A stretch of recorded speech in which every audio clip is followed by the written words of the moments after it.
সকালের নাস্তা শেষ করার পর দুপুরে রান্না শুরু করার আগে ভাবলাম একটু জাম্বুরা মাখা খাই।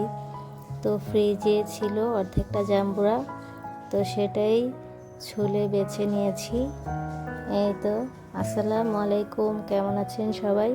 আমরা আলহামদুলিল্লাহ আল্লাহ তাআলার অশেষ রহমতে ভালো আছি। নতুন একটি ভিডিওতে আপনাদের স্বাগতম। তো জাম্বুরা মাখা তো সবাই করতে পারেন, তো এটা বলার কিছু নেই। আমি এটার মধ্যে অল্প একটু শুকনো মরিচের গুঁড়া দিয়েছি, আর লবণ দিয়েছি, চিনি দিয়েছি, বাস মেখে নিয়েছি, হয়ে গিয়েছে। ভর্তাটা দেখে কার কার মুখে পানি চলে এসেছে কমেন্টস করে জানাবেন।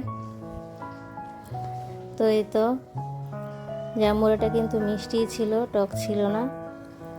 তো এরপর জাম্বুরা ভর্তা মাখা খেলাম। এই তো, তারপর তো দুপুরের জন্য প্রিপারেশন নিয়ে আমি আজকে রান্না করেছি পাবদা মাছ দিয়ে, বেগুন দিয়ে, আলু দিয়ে।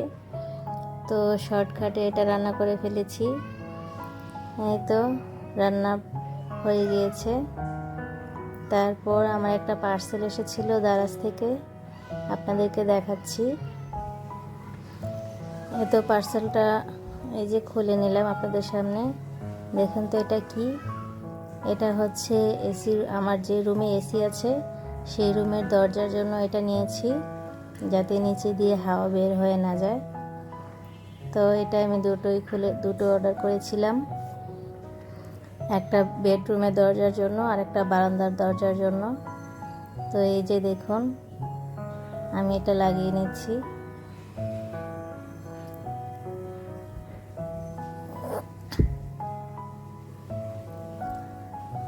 এই তো লাগানো হয়ে গিয়েছে, আর আমি এই বাড়তি অংশটা কেটে নেব।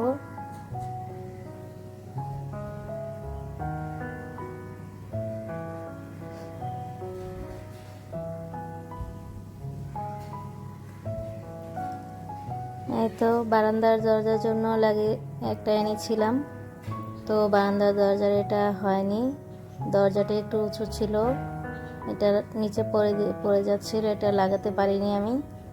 তো এই তো বেডরুমেরটাই। তারপর এই যে সন্ধ্যায় বাচ্চাদের জন্য প্যানকেক বানিয়েছিলাম।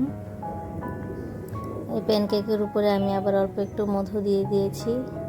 এই পর্যন্ত যারা কষ্ট করে আমার ভিডিওটি দেখেছেন তাদেরকে অনেক ধন্যবাদ। আমার ভিডিওটি ভালো লেগে থাকলে আমার চ্যানেলটি সাবস্ক্রাইব করবেন, আমার পাশে থাকবেন। সবাই ভালো থাকবেন। আসসালামু আলাইকুম।